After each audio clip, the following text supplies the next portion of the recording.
पांचवा 4 तक आपको बताया था कौन कौन संयोजन अभिक्रिया, वियोजन अभिक्रिया, विस्थापन अभिक्रिया और द्विविस्थापन अभिक्रिया। ठीक है, इतना 4 कुछ बताया है। पांचवा आपको बता रहे हैं वैद्युत अपघटन अभिक्रिया। वैद्युत का मतलब विद्युत होता है, वैद्युत का मतलब क्या होगा? वैद्युत, वैद्युत रासायनिक अपघटन की खाली अपघटन? वैद्युत अपघटन अभिक्रिया।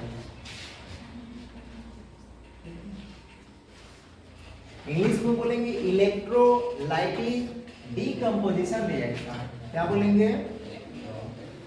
इलेक्ट्रो, बुझा जा रहा है ना, लाइटिक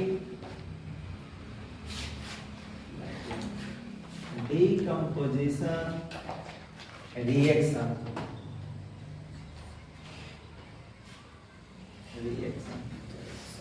यहाँ इस लगा देते हैं क्योंकि रिएक्शन एक से अधिक होगा। समझिएगा, अभी बोले कि वैद्युत का मतलब विद्युत होगा। विद्युत समझते हैं ना, घर में आपकी तो प्रवाहित होता है। आजकल ऐसा कोई भी घर नहीं होगा जिसके घर में विद्युत सारा ना, मतलब विद्युत नहीं आता होगा।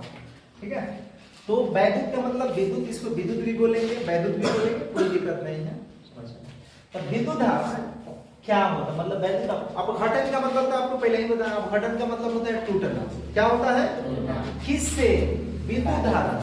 किससे? विद्युत धारा। यानी जब किसी कोई पदार्थ है, अगर उस पदार्थ के जलीय विलयन से आप ठोस, मान लीजिए कि ठोस पदार्थ है, रासायनिक अभिक्रिया क्या होगा कि 2 या 2 से अधिक पदार्थ मिलेगा तब होगा, नहीं तो एक पदार्थ टूटेगा तब होगा। यही ना होगा चाहिए। आपको बताया था कि जब कोई, मतलब जब 2 या 2 से अधिक पदार्थ मिलकर एक पदार्थ बनाए, या एक पदार्थ टूटकर 2 या 2 से अधिक पदार्थ का निर्माण करे, तब उसको हम लोग क्या रासायनिक अभिक्रिया कहते हैं। तब वैद्युत अपघटन में समझिए कि अगर कोई पदार्थ है जिसमें रिएक्शन हो रहा है, जैसे NaCl, इसको बोलिए क्या बोलेंगे? साधारण नमक।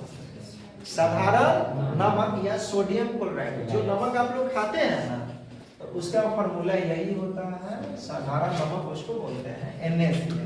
अब इसके जलीय विलयन से, ऐसे नहीं नमक में विद्युत धारा प्रवाहित कर लेती है, टूटेगा, ऐसा नहीं, उसको जल में घोलकर, जलीय विलयन, 9th क्लास में विलयन आप लोग पढ़े हैं? नहीं पढ़े होंगे तो 11th में तो नहीं, 12th में फिर पढ़ना है। विलयन के बारे में बात बता देंगे, समझिए। ठीक है, क्या बोले हैं कि जब किसी पदार्थ के जलीय विलयन से, सभी पदार्थ नहीं, कुछ पदार्थ ही होते हैं, मतलब कुछ पदार्थ, सभी पदार्थ के जलीय विलयन से विद्युत धारा प्रवाहित करने को नहीं अपघटित होता है, यानी नहीं टूट सकता है। कुछ ऐसे पदार्थ होते हैं जिसके जलीय विलयन से जब विद्युत धारा प्रवाहित करेंगे, यानी उसमें तार को जोड़कर क्या करेंगे, विद्युत धारा प्रवाहित करेंगे, तो उसमें जो पदार्थ मिले रहते हैं ना, वो अपघटित हो जाएंगे, टूट जाएंगे। बोलिए इसमें कई को पदार्थ मिला होगा? 2 पदार्थ Na और Cl, तो दोनों अलग अलग हो जाएगा, Na अलग हो जाएगा और Cl क्या हो जाएगा? अलग हो जाएगा, यानी टूट जाएगा। Na में और प्लस में Cl में, अब Na प्लस बनता है, Cl माइनस बनता है, ये दूर की बात है। ये Na प्लस और Cl क्या? माइनस, या Cl2 भी लगा सकते हैं। ठीक है, ये होता है। अब जल है, जल के, ये जल है, जल समझते हैं, जल का फॉर्मूला ये है। जल से जब विद्युत धारा प्रवाहित किया जाता है, तो जल में हाइड्रोजन और ऑक्सीजन जो है ना, ये भी अपघटित हो जाता है, टूट जाता है, यानी H प्लस में और उसके बाद O माइनस में कन्वर्ट हो जाता है। अब O के पास एक ही को माइनस नहीं होता, मतलब हम जनरली ये बता रहे हैं कि अलग अलग हो जाता है, O अलग हो जाता है और H क्या हो जाता है? अलग। अब यहाँ हम H2 लिखेंगे, यहाँ O2 लिखेंगे, बताएंगे। ठीक है, समझ रहे हैं क्या?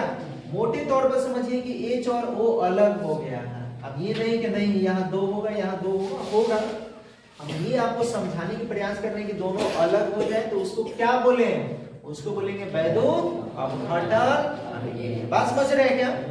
फिर से एक बार कह रहे हैं, समझिए कि कुछ ऐसे पदार्थ होते हैं जिसके जलीय विलयन से जब विद्युत धारा प्रवाहित किया जाता है, तो अलग अलग अपघटित हो जाता है। अपघटित के मतलब टूट जाते हैं, उसको हम लोग क्या बोलेंगे?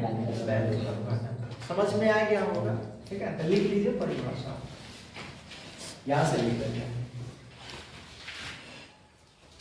वैसी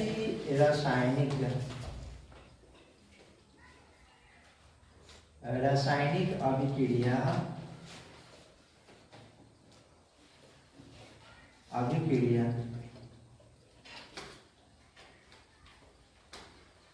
वैसी रासायनिक अभिक्रिया जिसमें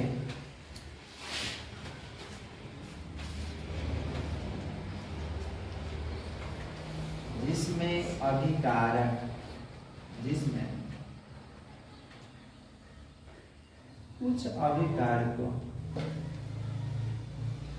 कुछ अभिकारकों के जलीय विलयन से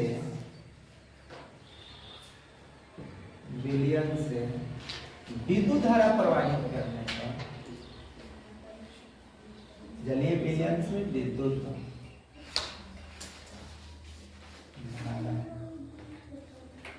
प्रवाहित करने पर क्या हो जाता है? अपघटित हो जाता है। अपघटित का मतलब टूट जाता है। प्रवाहित करने पर अपघटित हो जाता है, उसे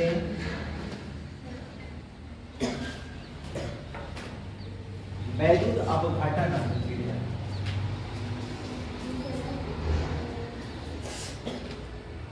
वैद्युत अपघटन अभिक्रिया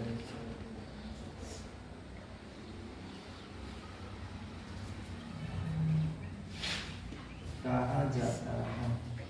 ठीक है, इसको मिटा देते हैं।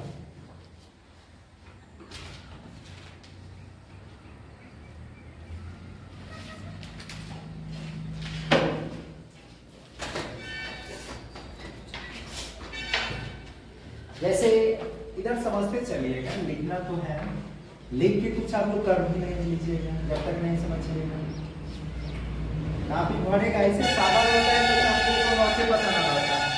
आज लिख के जाइएगा तो कौन और काफी मिल जाएगा, कल कौन और मिल जाएगा, तो भरल काफी को कौन पूछेगा। इसलिए समझते रखिएगा तो दिमाग में तो पूछ सकते हैं ना। समझ रहे हैं क्या कर रहे हैं? सादा काफी रहता है तो पते नहीं रहता। आज बबुआ लेके चल गए, बिहान मालूम चलो कि दीदिया लेके चल गए पढ़े, फिर दूसरा उठाएगा। समझ के रहिए, काफी भर जाएगा तो उसका तो हम क्या बोले हैं कि जिसके, देखिए उसको दूसरा तरीका से भी कर सकते हैं। वैसी रासायनिक अभिक्रिया जिसकी जलीय विलयन से। अब जलीय विलयन में क्या होगा, मतलब अभिकारक की ही जलीय विलयन ना। जब भी रिएक्शन होगा तो जो पदार्थ मिलता है उसको बोलेंगे अभिकारक, जो पदार्थ मिलेगा उसको क्या बोलेंगे, अभिकारक। यानी किसी रासायनिक अभिक्रिया में जो पदार्थ भाग लेगा उसको बोलेंगे अभिकारक, और जो कुछ भी पदार्थ बन गया, घास भूसा जो भी बन जाए, उस सारे को हम लोग क्या बोलेंगे, उत्पाद। ठीक है, इतना तो बात आप समझ ही रहे हो। तो यही कहा गया कि वैसी रासायनिक अभिक्रिया जिसमें कुछ अभिकारकों के, अब ये नहीं कि कुछ भी अभिकारक ले लिए, जलीय विलयन बना दिए, विद्युत धारा प्रवाहित करके तोड़ने के प्रयास कर रहे हैं तो टूटेगा। कुछ अभिकारकों के जलीय विलयन से जब विद्युत धारा प्रवाहित किया जाता है तो अपघटित हो जाता है। अपघटित का मतलब टूट जाता है, उसको बोलेंगे। जैसे यहाँ समझो, ये जल है, किसका फॉर्मूला है, जल का। जल के, अब जल तो खुद जलीय विलयन है, अब इसको क्या जल बनाना है भाई। अब जल में जल डालेंगे तो क्या होगा, क्या बन जाएगा, शरबत। तो ये जल है, इसमें जब विद्युत धारा प्रवाहित करेंगे, क्या, विद्युत धारा। अब विद्युत धारा प्रवाहित करने से क्या होता है कि H अलग हो जाता है और O क्या हो जाता है, अलग हो जाता है। तो ये वाला तत्व है जी, H और O, ये दोनों अलग अलग हो गया। अब देख लेंगे संतुलित है कि नहीं। बोले इधर H कहेगो, इधर H कहेगो, तो H तो संतुलित है, लेकिन O कहेगो, इधर कहेगो। क्या यहाँ दो लगा सकते हैं, बोले यहाँ दो लगा सकते हैं, नहीं लगा सकते हैं। क्यों नहीं लगा सकते हैं, क्योंकि ये परमाणु की संख्या, परमाणु किसी भी यौगिक में अगर परमाणु की संख्या बदल रहे हैं तो उस यौगिक का सूत्र बदल जाता है। अब भी H2O है, अब यहाँ दो लगा दिए तो ये जल नहीं रहेगा। इसका नाम बताया दिया है, बोलिए हाइड्रोजन पेरोक्साइड। इसका क्या नाम है, हाइड्रोजन पेरोक्साइड। ये जल नहीं रहेगा। ठीक है, तो यहाँ दो नहीं लगा सकते, यहाँ दो लगाएंगे। अब जब यहाँ दो लगा दीजिएगा तब तो ये अनबैलेंस हो गया, कौन, हाइड्रोजन। तो हाइड्रोजन को बैलेंस करने के लिए फिर यहाँ दो लगाना पड़ेगा। क्या एकदम आप तो समझ रहे होंगे। टूट गया तो इसको क्या बोले, वैद्युत अपघटन अभिक्रिया। दूसरा समझ, दो उदाहरण कम से कम सब में आपको याद रखना होगा, एक उदाहरण से काम नहीं चलेगा, दो उदाहरण सब में याद रखना होगा। जैसे अब हम करें कि ये साधारण नमक है, क्या है? साधारण नमक। अब इसमें विद्युत धारा प्रवाहित करना है, विद्युत धारा। तो NaCl तो ये बन जाता है Na में और प्लस में क्या Cl2। आपको पहले ही बता चुके हैं कि जो भी अगर पदार्थ गैस की अवस्था में है वहां 2 लगाते हैं। ये गैस की अवस्था में है तो 2, गैस की अवस्था में 2, गैस की अवस्था में 2, यहाँ गैस की अवस्था में नहीं, इसलिए 2 नहीं लगाया गया है। ये ना सोच लीजिएगा सर जी यहाँ 2 क्यों लगा दी, यहाँ ना लगाया। तो आप इतना जरूर ध्यान रखिएगा कि जो पदार्थ गैस की अवस्था में है वहां पे 2 लगाएंगे, या जो गैस की अवस्था में नहीं रहे वहां पे 2 नहीं लगाएंगे। इतना तो बात समझ। अच्छा, एक सही से बैठ रहेंगे तो बस को। अब यहाँ से क्या करेंगे, Cl कहेगा और यहाँ Cl कहेगा, तो बैलेंस है नहीं। यहाँ 2 लगाएंगे तो बैलेंस हो गया ना, लेकिन अब फिर N अनबैलेंस हो गया, तो यहाँ पे 2 लगाना पड़ेगा। क्या बात समझ में आ रहा है? इसको क्या बोलेंगे, वैद्युत। इतना तो लिख लीजिए पहले, दूसरा उसके बाद बताना है। उसके बाद ये तो 5वां हो गया। छठा आपको बताए थे फोटो रासायनिक अवघटन। फोटो अब समझिए, यहाँ पर समझिए क्या है फोटो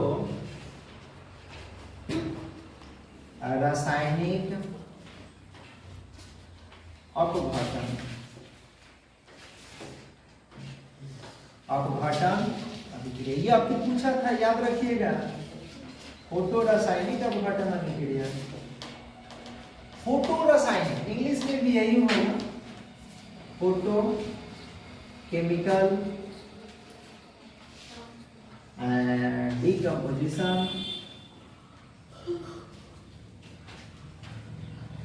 रिएक्शन। पहले समझिए उसके बाद लिखिएगा। सभी लोग इधर ध्यान दीजिए। फोटो का मतलब क्या होता है? तो फोटो का मतलब होता है प्रकाश। फोटो के मतलब किसका प्रकाश? सूर्य का प्रकाश। किसका प्रकाश? यानी कुछ ऐसे भी पदार्थ होते हैं, सभी पदार्थ में ध्यान रखिएगा, कुछ ऐसे अभिकारक होते हैं, यानी कुछ ऐसी रासायनिक अभिक्रिया होती है जिसमें सूर्य के प्रकाश द्वारा अपघटित होती है, यानी सूर्य के प्रकाश द्वारा पूरा होती है। तो क्या कहेंगे कि वैसी रासायनिक अभिक्रिया जो सूर्य के प्रकाश द्वारा अपघटित हो जाता है। जब उसमें सूर्य के प्रकाश पड़ता है, ये वैसे ये किसके द्वारा? विद्युत धारा प्रवाहित करने से अपघटित हो जाता है। तो कुछ ऐसे भी पदार्थ होंगे जिसमें सूर्य के प्रकाश पड़ेगा ना, तो क्या हो जाता है? अपघटित हो जाता है, टूट जाता है। जैसे ये टूट रहा है, जैसे सिल्वर यहाँ है AgCl2, इसको बोलेंगे सिल्वर क्लोराइड। क्या बोलेंगे? Silver chloride. जब इसमें सूर्य के प्रकाश पड़ता है तो बेचारा OG ना है, मतलब Cl2, तो ये दोनों अलग अलग हो जाता है। किसके कारण? तो सूर्य के प्रकाश के कारण अपघटित हो गया, तो इसको क्या बोलेंगे? फोटो रासायनिक अभिक्रिया। इसी तरह से मान लीजिए कि सिल्वर ब्रोमाइड हो गया, ये भी लिख सकते हैं AgBr। अब इस पे सूर्य के प्रकाश पड़ेगा तो Ag और Br2 अलग, ये गैस है इसीलिए यहाँ 2 लगाया गया, ये अलग हो गया। तो बोलिए इसको क्या बोलेंगे? फोटो रासायनिक अभिक्रिया। बात समझ में आ रही है क्या? बोलिए आप, बात समझ में आ रही है? हम क्या बोले हैं कि कुछ वैसी रासायनिक अभिक्रिया होता है जो सूर्य के प्रकाश द्वारा संचालित होता है। जब इसमें सूर्य के प्रकाश पड़ता है तो अपघटित हो जाता है, टूट जाता है अपने आयनों में। तब ये ध्यान रखिएगा, उसको हम लोग क्या बोलेंगे? फोटो रासायनिक अपघटन। कोई दिक्कत नहीं होना चाहिए। इसको मिटा रहे हैं, लिखिए साथे साथ वैसी रासायनिक अभिक्रिया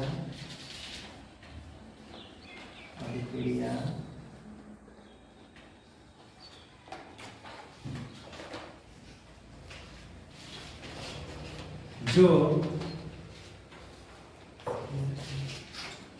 सूर्य के प्रकाश द्वारा अपघटित होता है।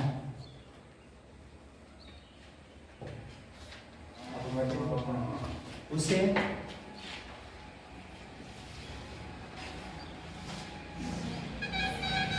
फोटो रासायनिक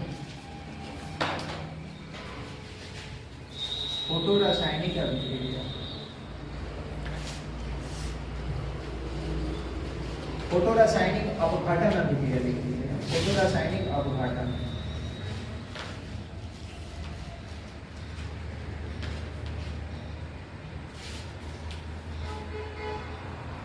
अभिक्रिया कहा जाता है,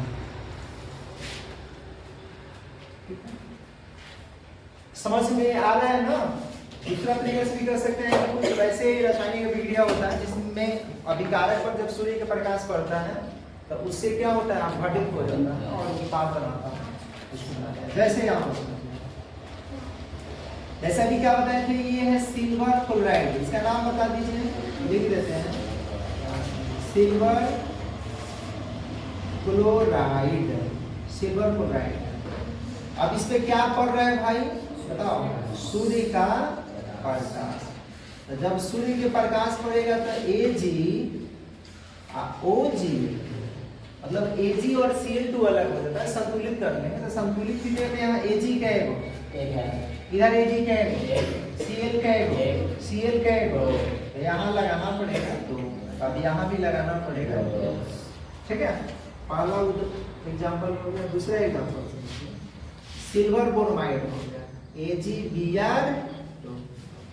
अच्छा इसका नाम बताइए बताइए बताइए, सिल्वर ब्रोमाइड,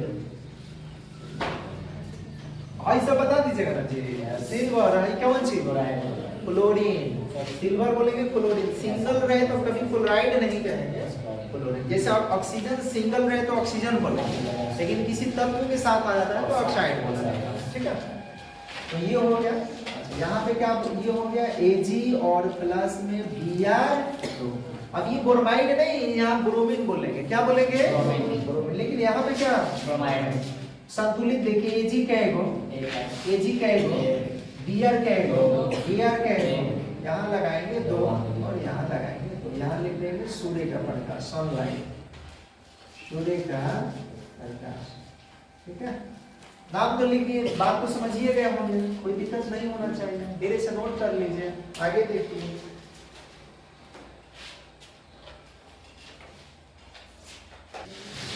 बात नहीं, हाँ 6 हो गया। 7वां आपको बताया थे ऊष्माक्षेपी, ये 7वां है, 7वां है ऊष्मा। ऊष्मा ऐसे लिखेंगे, ऊष्मा। देखिए ऊष्माक्षेपी अभिक्रिया के बारे में आपको पहले भी बता चुके हैं, बोलिए बताए हैं ना, ऊष्माक्षेपी अभिक्रिया। इंग्लिश इसका नहीं लिखे तो इसमें लिख लीजिएगा 100 थर्मिक रिएक्शन। समझिए आपको जब ये बताया गया उस समय क्या होगा, दिख रहा है क्या, 100 थर्मिक का मतलब क्या है, ऊष्माक्षेपी का मतलब, क्षेपी का मतलब होता है निकलना, क्षेपी का मतलब क्या होता है, निकलना। संदीप कुमार, ऊष्माक्षेपी का मतलब देखिए, ऊष्मा का मतलब ऊष्मा, क्षेपी का मतलब क्या होता है, निकलना। तो जिस रासायनिक अभिक्रिया में, रासायनिक अभिक्रिया में बताया थे, या तो ऊष्मा देना पड़े चाहे उससे ऊष्मा निकले, या तो किसी रासायनिक अभिक्रिया से ऊष्मा निकलेगा, नहीं तो उसको संपन्न कराने के लिए ऊष्मा देना पड़ेगा, यही तो स्थिति बनेगा। तो जिस रासायनिक अभिक्रिया में उत्पाद के साथ साथ ऊष्मा भी निकलता है उसको हम लोग क्या बोलते हैं, ऊष्माक्षेपी अभिक्रिया। फिर से सुनिए, जिस रासायनिक अभिक्रिया में उत्पाद के साथ साथ क्या निकलता है, ऊष्मा भी निकलता है, उसे क्या बोलेंगे, ऊष्माक्षेपी अभिक्रिया। लिखिए, जिस रासायनिक अभिक्रिया में, रासायनिक अभिक्रिया में उत्पाद के साथ साथ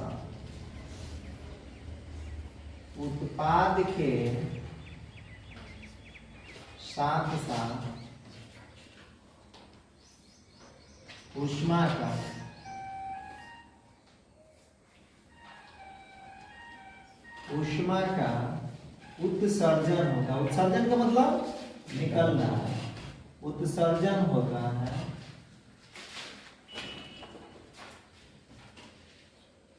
उसे क्या बोलेंगे बताइए? उसे कहेंगे ऊष्माक्षेपी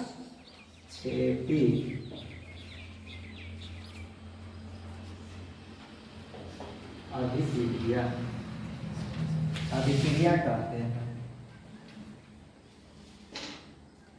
अच्छा, उदाहरण दिए थे। देखिए, उत्पाद के साथ साथ ऊष्मा नहीं है, तो उत्पाद तीन चिन्ह के बाएं होता है कि दाएं होता है? दाएं होता है। किधर होता है? ऊष्मा निकलेगा तो निकलेगा तो प्लस होगा क्योंकि वृद्धि, और जिसमें ऊष्मा का अवशोषण होगा वहां माइनस। इसका चिन्ह का प्रयोग करेंगे माइनस। जैसे यहाँ पे समझिए, जैसे ये N है और यहाँ H2 क्या बना दिया? तो इसके साथ में उत्पाद के रूप में ऊष्मा भी निकलता है, किलो कैलोरी आप लिख सकते हैं, कैलोरी, ठीक है, केजी भी लिख सकते हैं। अब संतुलित बोलिए कि यहाँ पे उत्पाद तो ये बनबे किया है, लेकिन यहाँ पे इतना ऊर्जा भी निकल गया, यहाँ लिख सकते हैं इतना ऊर्जा, किलो कैलोरी कौन सी है? ऊर्जा। ये क्या है? ऊर्जा है। समझ रहे हैं क्या बात? तो ऊर्जा आप लिख सकते हैं यही है। अब यहाँ n कैगो है, n कैगो, दो बनाने के लिए यहाँ पे दो लगाना पड़ेगा। h कैगो, इधर 3 गुना कितना हो गया? यहाँ 6 लगाना, 3 लगाएंगे। समझ में आ रहे हैं? तो इसको बोलिए ऊष्माक्षेपी अभिक्रिया। अच्छा, 7वां 8वां आपको ध्यान देना होगा, ऊष्मा शोषी अभिक्रिया। ऊष्मा शोषी अभिक्रिया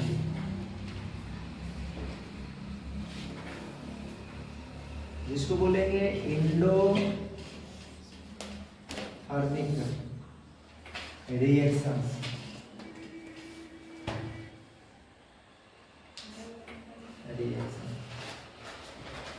ऊष्मा शोषी में क्या बताते हैं? शोषी का मतलब क्या होगा? शोषी का मतलब सोखना। तो सोखेगा तो घटेगा उतना ऊष्मा, तो दीजिएगा तभी तो सोखेगा। यानी उत्पाद के रूप में ऊष्मा का अवशोषण होगा, उत्पाद का निर्माण होगा तो ऊष्मा का क्या होगा? अवशोषण होगा। इसका मतलब कि अभिकारक के साथ ऊष्मा देना पड़ेगा। अभिकारक जो होगा ना, अभिकारक के साथ ऊर्जा दीजिएगा तब वो अभिक्रिया संपन्न होगा। तो क्या लिखेंगे? वह रासायनिक अभिक्रिया, वह रासायनिक अभिक्रिया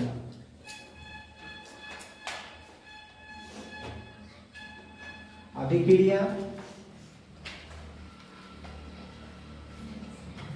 जिसमें ऊष्मा का क्या होता है?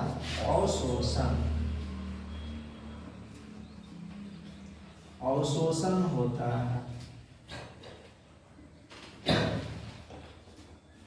उसे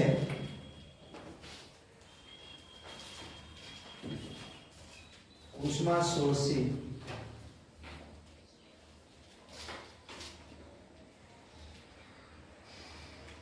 अभिक्रिया कहा जाता है।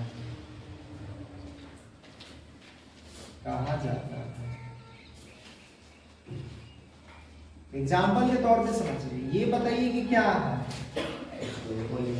हाइड्रोजन, इसको क्या बोलेंगे? और यहाँ पे ये लिख दिए C2, Ac2 नहीं, सॉरी C, ऐसे पहले C लिख देते हैं, C हो गया और यहाँ पे क्या लिख दिया? H2। अभिक्रिया करके C2H2 ये बना दिया। क्या बना दिया? C2H2। इसको बोलेंगे क्या बोलेंगे? कार्बन। इसको क्या बोलेंगे? हाइड्रोजन। और इसको बोलेंगे एसिटिलीन। लिख लीजिएगा, क्या बोलेंगे? एसिटिलीन, ठीक है, एसिटिलीन। अब इसमें क्या होगा कि अभिक्रिया कराने के लिए ऊष्मा को देना पड़ता है। ये जब अभिक्रिया हुआ होगा ना, तो इस अभिक्रिया को शुरू कराने के लिए इसमें क्या करना पड़ता है? ऊष्मा को देना पड़ता है। तो हम उत्पाद के साथ लिख सकते हैं माइनस में कितना? 53.14 किलो कैलोरी। 4 लिखे तो कोई बात नहीं, कैलोरी, ठीक है। इतना ऊर्जा माइनस में हो जाता है। तब यहाँ पर ध्यान रखिए, उत्पाद के साथ साथ बोलिए ऊष्मा का अवशोषण हुआ है कि नहीं हुआ है? जब उष्मा बना, ये उत्पाद बना है, तो उष्मा के इसमें क्या हो गया, अवशोषण हो गया। तो उष्मा, या अब दूसरा तरीके से इसको ऐसे भी लिख सकते हैं, समझिए ये माइनस में है, या तो अभिकारक के साथ उसको प्लस में लगा सकते हैं, और नहीं तो उत्पाद के साथ क्या, इसको भी आप लिख सकते हैं अभिकारक के साथ माइनस, इसको क्या लिख सकते हैं अभिकारक के साथ, काहे प्लस में, क्योंकि माइनस में इस साइड आएगा, तो आई प्लस में इस साइड आएगा। हम इसको चाहे तो ऐसे भी लिख सकते हैं C प्लस H2 मिलकर बना दिया C2H2, इसको तो लिखिए नहीं किया, प्लस में 53.14 किलो कैलोरी,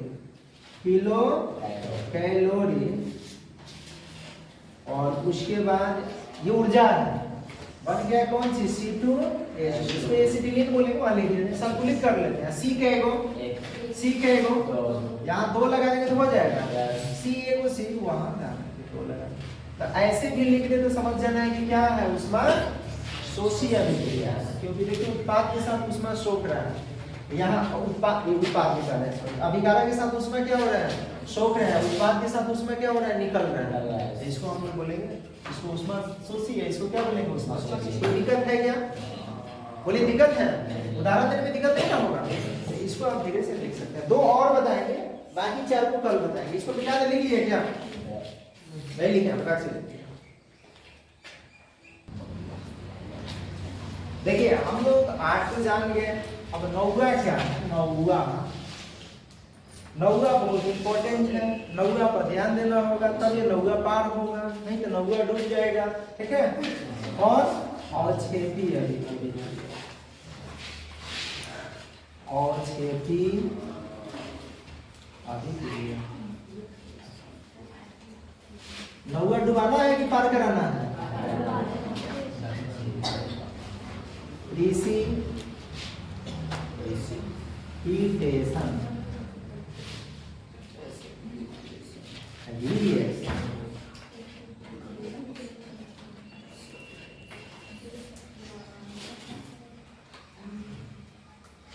प्रेसिपिटेशन, समझिए, अवक्षेपी, उसी दिन आपको समझाए थे, याद है, जैसे बताए थे कि घी निकाला जाता है, आमतौर पर देहात में तो लगभग सब लोग देखे होंगे घी निकालना, वो मक्खन से निकाला जाता है, तो देखिएगा क्या होता है, घी का एक अवक्षेप जमता है, फिर उसको विलयन से क्या कर लेते हैं, बाहर कर लेते हैं, विलयन अलग हो जाता है और अवक्षेप क्या हो जाता है, अलग हो जाता है।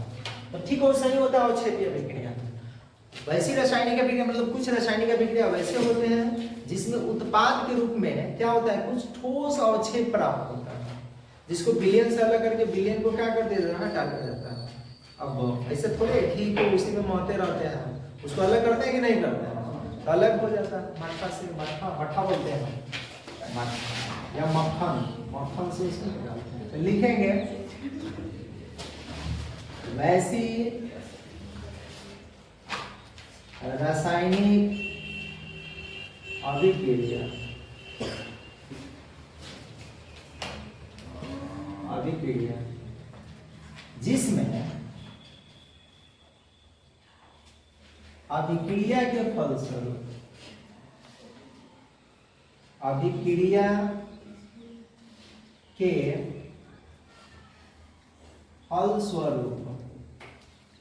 उत्पाद के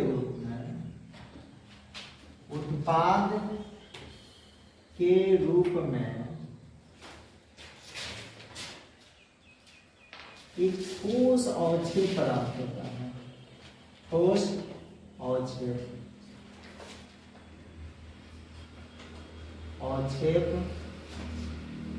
प्राप्त होता है।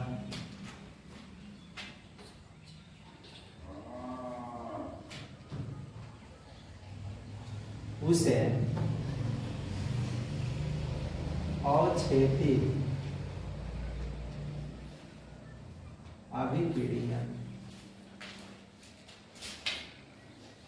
कहते हैं, ठीक है।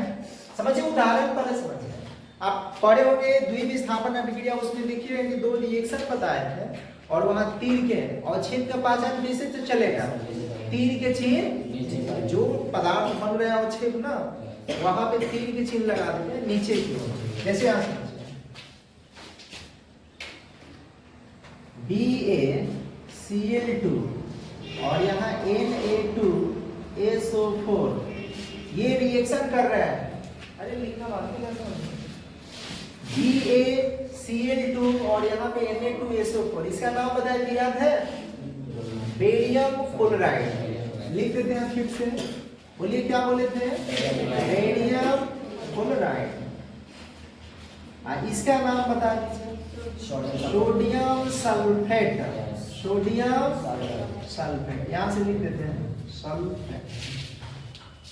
ये जब रिएक्शन करता है तो बनाता है BaSO4। यही अवक्षेप है, तीर के निशान नीचे की ओर लगा रहेगा तो समझिए कि अवक्षेप। इस अवक्षेप का नाम क्या है बताइए? अब बोलेंगे बेरियम सल्फेट। बेरियम सल्फेट और यही क्या है? अवक्षेप। समझ पा रहे हैं? यानी ये ठोस अवक्षेप दही के समान, वो घी जो होता है ना उसके समान ये होगा। साथ में क्या बन जाएगा? तो बनेगा NaCl। अब रही बात संतुलित का, तो संतुलित करके चेक कर लीजिए। Ba कहेगो और Cl कहेगो, Cl कहेगो। आप नहीं मानिएगा, Cl कहेगो। तो अब बताइए कि यहाँ दो है, यहाँ एक है, तो दो बनाने के लिए यही ना लगाएगा। तो फिर यहाँ दो, तो ये तो है नहीं ऑलरेडी। ठीक, अब Na कहेगो, S कहेगो, O कहेगो, बराबर हो गया। तो इसको बोलेंगे अवक्षेपीय। अच्छा, इसका नाम तो बता सकते हैं ना? अभी बताए साधारण नाम सोडियम क्लोराइड। बोलिए क्या? Sodium chloride. सोडियम ये क्लोराइड। कोई परेशानी है तो आप बताइए। कहेगा ना सर परेशानी तो ना है, लेकिन एक और उदाहरण बना देते तो और अच्छा रहता। समझिए दूसरा उदाहरण, ये NaCl है और यहाँ AgNO3। क्या इसका नाम बता सकते हैं? कहेगा पे सर जी यहाँ पे लिखिए दिए हैं तब वो पूछ रहे हैं। हम कहे नाम आप पूछे गलती से। इसका नाम सिल्वर नाइट्रेट। इसको बोलेंगे सिल्वर नाइट्रेट। सिल्वर नाइट्रेट हो गया। अच्छा, ये जब रिएक्शन होता है अवक्षेप अभिक्रिया में, अवक्षेपीय अभिक्रिया है, रिएक्शन होगा तो बनेगा AgCl। ये अवक्षेप है। क्या है? अवक्षेप। इसका नाम तो बता दीजिए। Silver chloride. सिल्वर क्लोराइड का ठोस अवक्षेप प्राप्त होता है। यहाँ पे लिख देते हैं अवक्षेप। ठीक है। और साथ में क्या बनेगा? तो और बनता है NaNO3। इसका नाम बताइए। Sodium nitrate. ठीक है। आप लोग मौन बढ़त है क्या चीज? आप लोग क्यों नहीं बोल रहे हैं? इसको क्या बोलेंगे? Sodium nitrate. अब रही बात संतुलित की, बोलिए Na कहेगो, Cl कहेगो, Ag कहेगो, N कहेगो, O कहेगो। संतुलित है? जी सर। इसको क्या बोलेगा?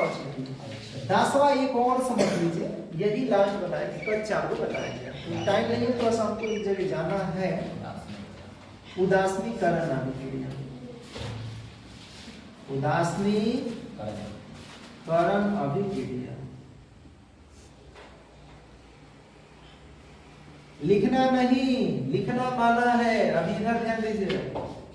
इसको बोलेंगे न्यूट्रलाइजेशन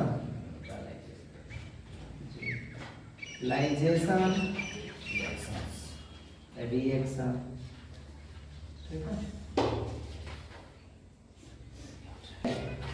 उदासीनीकरण अभिक्रिया ये बहुत इंपॉर्टेंट है।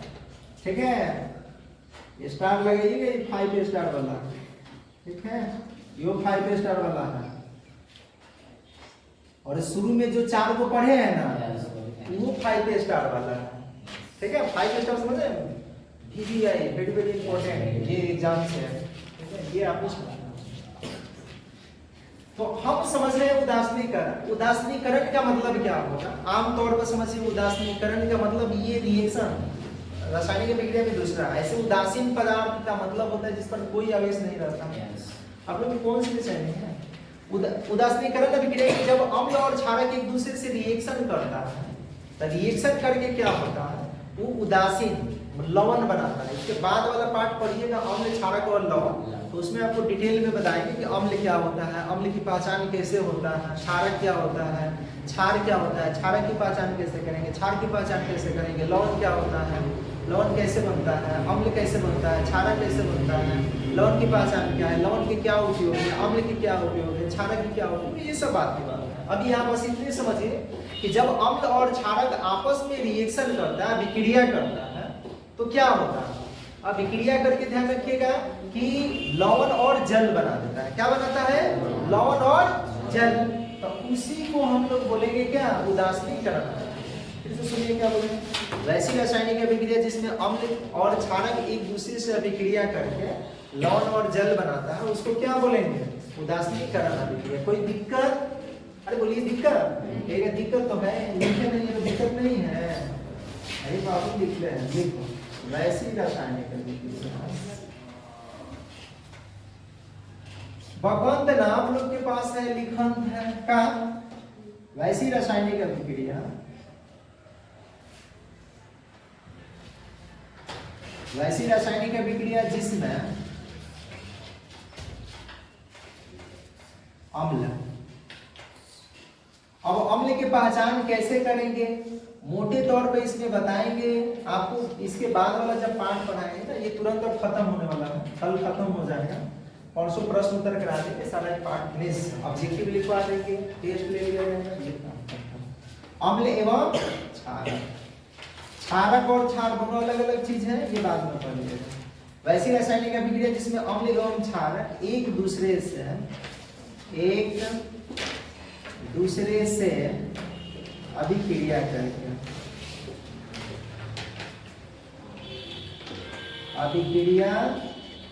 करके लवण एवं जल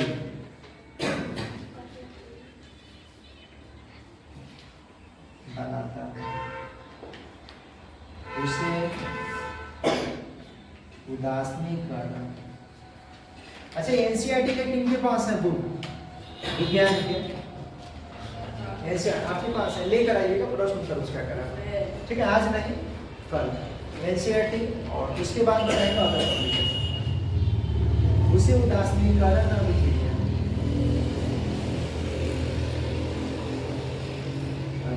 करना। क्योंकि एनसीईआरटी पर आपको विशेष फोकस करना है, अदर पब्लिकेशन का भी आपको बताएंगे। उतना सवाल आपको बता दीजिएगा, कोई भी पब्लिकेशन उठा के देख लीजिएगा, अगर एक भी सवाल छूट जाएगा तो आके यहाँ भेज लीजिएगा। उदासीनीकरण अभिक्रिया काम करता है। अच्छा, मोटे तौर पे यहाँ समझिए क्या बोले हैं कि अम्ल दिख रहे जी, और क्या? क्षारक। ये रिएक्शन करेगा तो क्या होगा? लवण और प्लस में क्या? जल। तो अगर इस तरह की कोई रिएक्शन होगा तो उसको समझ जाना है कि कौन सा अभिक्रिया। अब ये कैसे पता चलेगा सर जी क्यों अम्ल है, कैसे पता चलेगा कि क्षारक है? तो अभी समझिए मोटे तौर पर, मोटे तौर के मतलब ऊपर जाओ। देखिए अम्ल का पहचान है कि जो अगर कोई भी मतलब सूत्र आप लिख रहे हैं, अगर H से चालू है तो उसको हम लोग क्या कहेंगे? अम्ल। बिना H वाला भी अम्ल होता है, ऐसा बात नहीं है कि हाँ खाली H से होगा। तो मतलब जनरली ये समझिए कि जो H से दिख गया, कि ये कैसे पता? देखिए जैसे N यहाँ पे लिख गया HCl, बोलिए H से शुरू है ना, तो इसको क्या कहेंगे? अम्ल। अब हम कहें H2SO4, बोलिए H से शुरू है ना, क्या कहेंगे? अम्ल। अब गए यहाँ पे ध्यान रखिएगा HNO3, बोलिए H से शुरू है ना, क्या कहेंगे? अब हम गए H2SO3, बोलिए H से चालू है ना, क्या कहेंगे? हम ये मोटे तौर पर पहचान सकते हैं ना, ऐसे देख कि जो H से चालू होगा उसको क्या कहेंगे? अब क्षारक देखिए, जो H से समाप्त होगा, H से जैसे हम लिख दे NaOH, बोलिए लास्ट में H है ना, समाप्त है ना, इसको क्या बोलेंगे? अच्छा, अब लिख दे, ये ध्यान रखिए MgOH बाहर 2, बोलिए H लास्ट में है ना, KOH, बोलिए H लास्ट में है ना, तो जो H से समाप्त हो उसको क्या बोलना है, जो H से शुरू हो उसको क्या बोलेंगे, तो इतना तो समझ सकते हैं ना। तो अम्ल क्षारक रिएक्शन करके अब कहेगा लवण कैसे पहचाने, तो उसमें H कोई भी नहीं करेगा, चाहे होगा तो बीच में होगा तो बीच में, हमें तो H नहीं रहेगा। अब कहेगा कैसे, उदाहरण से बताइए, अभी बताते हैं, इसको मिटाते हैं और बताते हैं। यहाँ समझिए, ये तो फोड़ दीजिएगा, फोड़ना नहीं है, मतलब जैसे यहाँ पे है HCl रिएक्शन कर लिया NaOH से, बोलिए क्या ये अम्ल है, जी सर। हम क्या क्यों अम्ल है, H से शुरू है। अच्छा, नाम इसका क्या है, तो हाइड्रोजन क्लोराइड, सोडियम हाइड्रोक्साइड, इसका नाम क्या है, सोडियम हाइड्रोक्साइड। इसको लिख देते हैं हाइड्रोजन क्लोराइड। कोई दिक्कत होगा तो आप बोलिएगा। इसका नाम बोलिए सोडियम हाइड्रोक्साइड,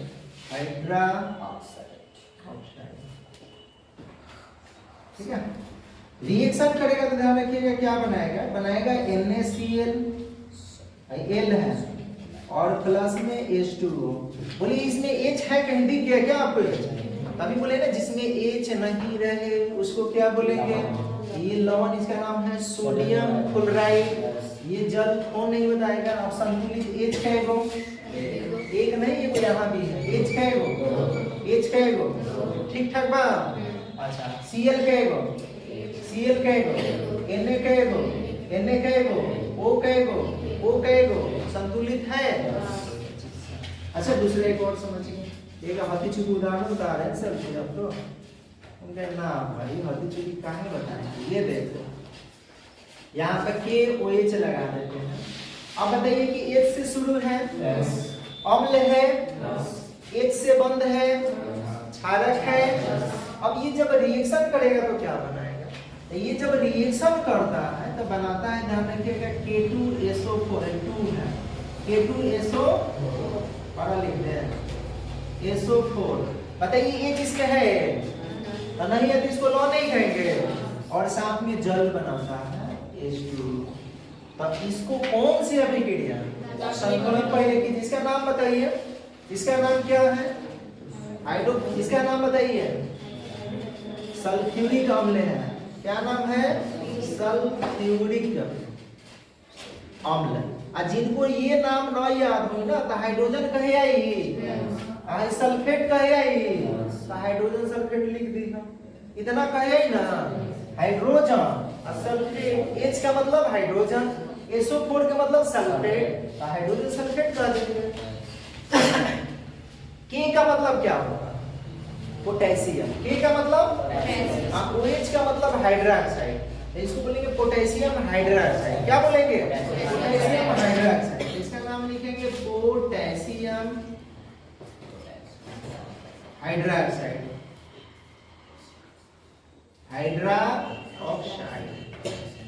ठीक है। अच्छा, ये बताइए, अभी बोले potassium sulphate, potassium sulphate, potassium sulphate, ठीक है। इसका तो जल, ये तो बच्चा बताएगा। अब संतुलित की बात, H कहेगो, अरे एगो हेहू जब चारों तरफ देखिए, H कहेगो, इधर H कहेगो, अब भाई परेशानी, इधर 3 गो, इधर, तो बोलिए 2 के पारा में 3 कितना बनना है, कहेगा 2 के पारा में 3 है, 2 के पारा में 3 आता है क्या, 3 के पारा में 2 कितना बनना है, 2 ना। तो आप इस परिस्थिति में ध्यान रखिएगा कि आप उसी को सम, हमेशा जहां पे विषम हो वहां सम बनाने की कोशिश कीजिएगा। यहाँ H कहेगो, ये तो सम है, यहाँ H कहेगो, तो ये विषम है ना, एक विषम होता है पता है ना, तो विषम है तो इसको सम बनाएंगे तो आगे 2 लगा देंगे, सम बन गया। अब H हो गया 2 गो कहेगो, यहाँ 2 गो लगा दो कि वो बेचारा 4 गो हो गए।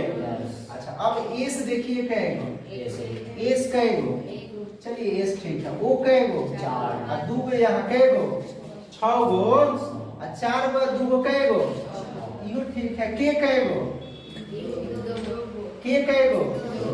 अब सब तो हो गए समतुल्य। लूप मान लीजिए इसको।